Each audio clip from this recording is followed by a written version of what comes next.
for 2023 Best Company to Work For in Asia.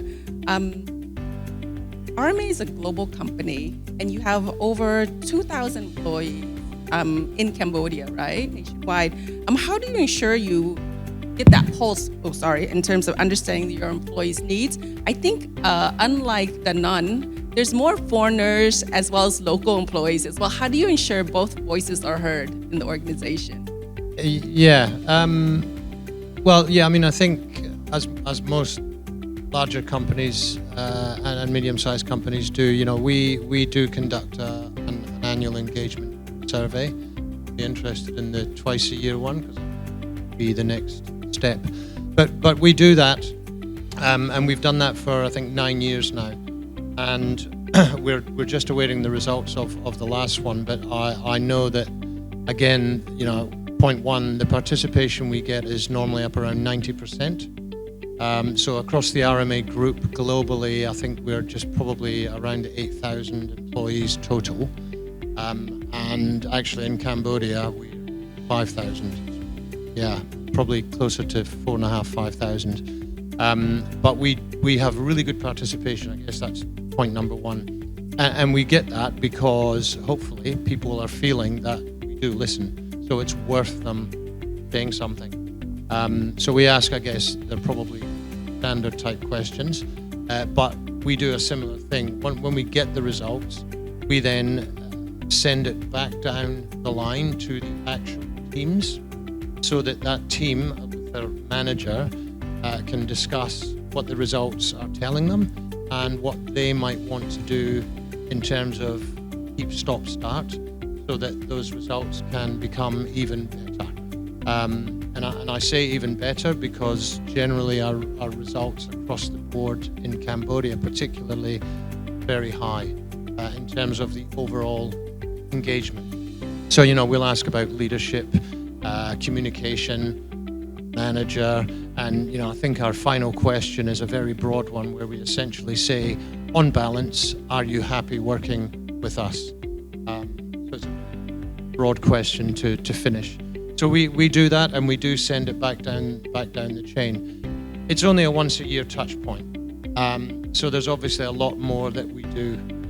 We're fortunate in RMA Cambodia, for example, the CEO is very active in terms of having talks with groups of employees. So, we have a number of groups of employees in the provinces.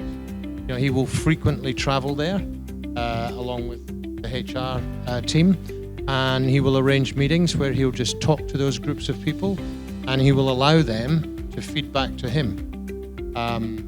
Things that are going well, things that are not going so well. And, I know the HR teams quite often come back from those provincial trips with a few actions because he not only listens, he does something about it. People see that, they feel it, they know it, and so, it encourages speaking up when you think something could be better or when you think something needs to stop. So we're very fortunate to have a CEO that happily does that. We give lots of opportunities during the year feedback, but globally, we have this very big once a year event, and it's taken very seriously. So annually you have an employee survey, but on a regular basis, you actually have your leadership team actually go down to the ground and have these sessions with your employees. So that gives them channel in order to share, I think, things that are going well as well as challenges as well. So that helps in terms of employee engagement as well. It absolutely does. And I know, I can remember last year there were a number of examples, particularly in the provinces, where, he came back and some changes were made. They're simple little things that, they may have cost a little bit of money, but that's okay. We're happy to do that if it's going to make people's lives easier and more interesting.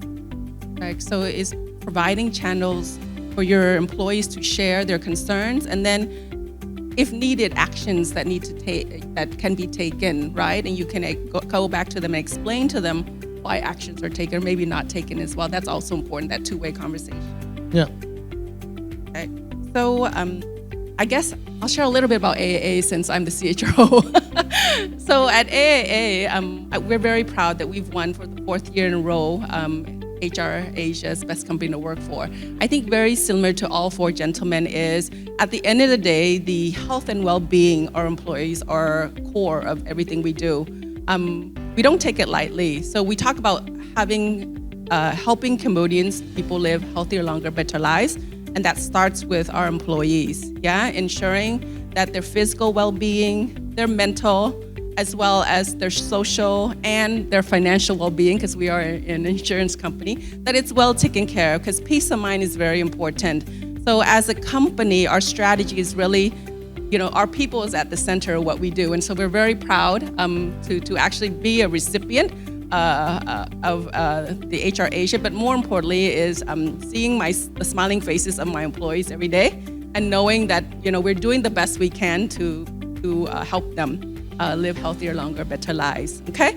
So thank you so much. I really appreciate your time, and I hope that the audience got a lot of insightful information. More importantly is, how can we implement some strategies into our organization to help our employees live healthier, longer, better lives, or their well-being, health and well-being. So thank you so much.